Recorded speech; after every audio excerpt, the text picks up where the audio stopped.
Okay, ladies and gentlemen, let's start looking at our second branch of government, that is the executive branch. As we're going through our three different powers and three different branches, now our focus is going to be on the head of government or the head of state. That's your president, your prime ministers, your kings, and your supreme leaders. Okay.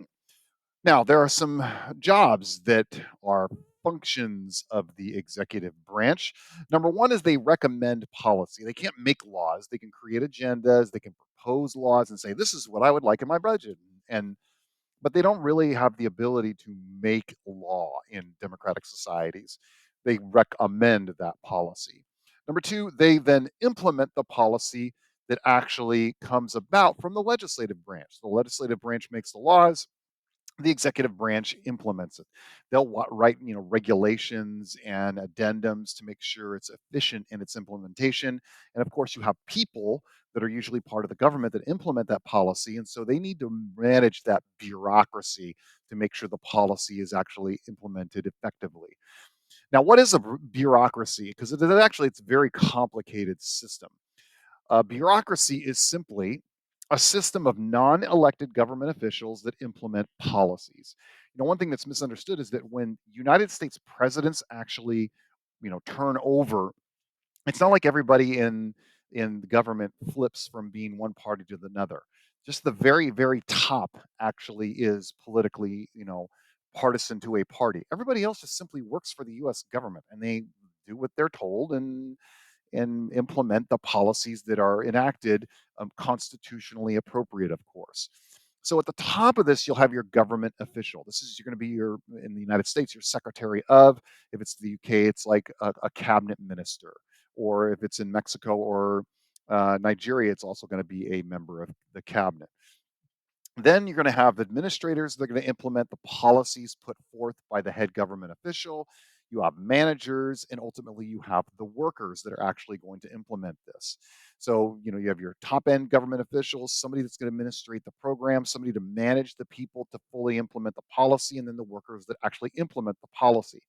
When you're in a country that has a lot of government, understand it is really important that these workers do that job, well, the whole line, do that job super effectively. If you don't, then the person that's going to pay for it is going to be the person at the top of this bureaucracy, or eventually your head of government.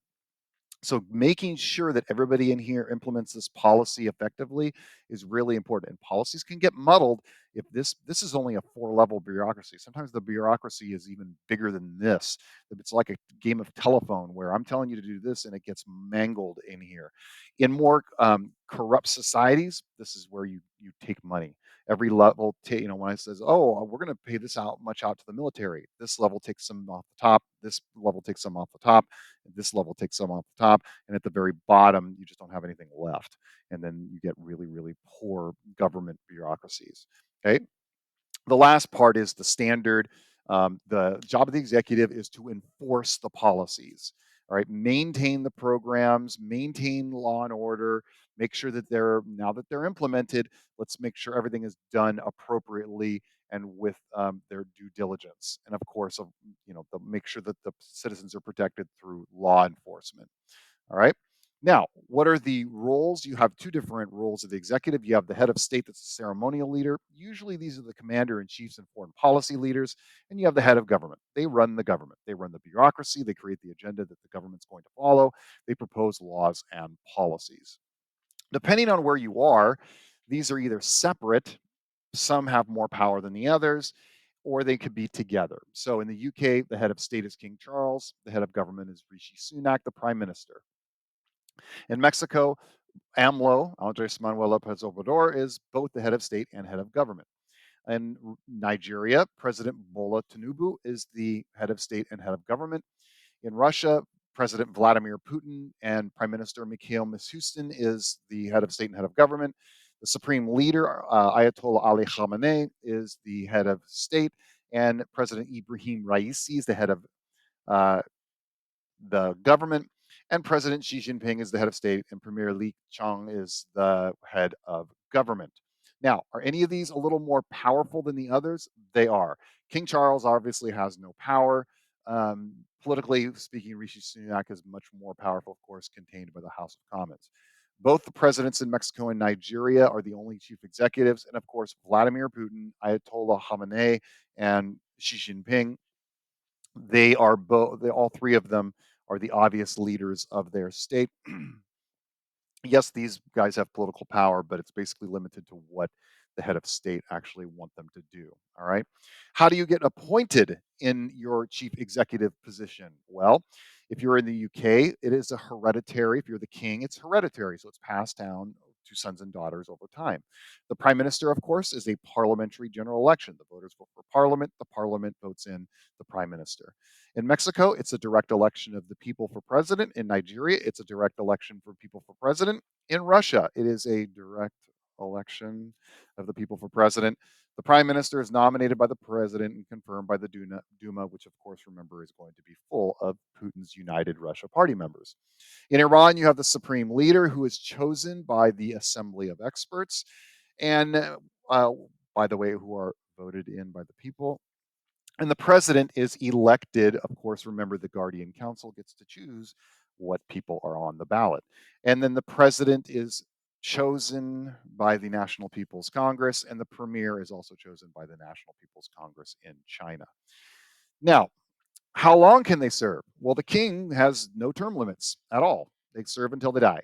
Prime minister also has no term limits. But every 5 years, there's a general election, and you serve as long or as short as you have a majority and the party wants to keep you in the House of Commons. A president in Mexico serves 1 6-year term. This is called sexennial. It's the policy that in Mexico, a president can only serve 6 years and then get out. You're gone. Goodbye. See ya. It's to prevent the one party from becoming overall dominant over a long period of time. Nigeria has a pretty standard 2 4-year terms as president. In Russia, obviously, this is kind of quirky. It has a 2 6-year terms, but the President Putin can serve as long as he wants and run as many times. The prime minister has no term limits at all.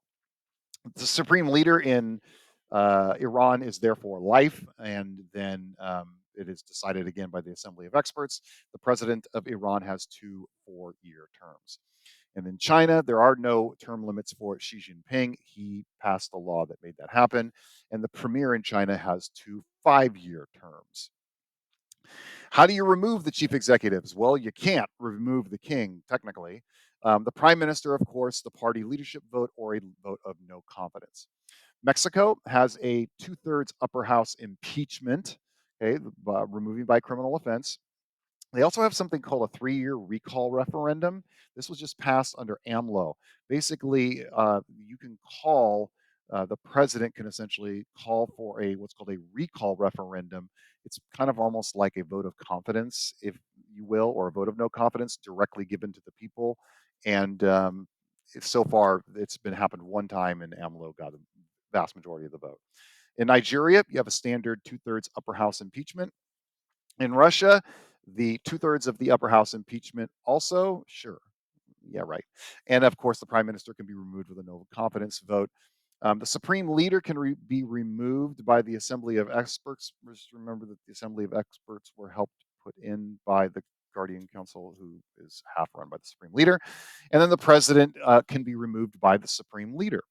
And finally, in China, the National People's Congress can technically get rid of the president, but not really. And the premier can be removed by the National People's Congress as well. So that's we have our chief executives. We have the methods in which they are elected. We have how long they can serve, and we have how long or how they can be removed from their positions within government.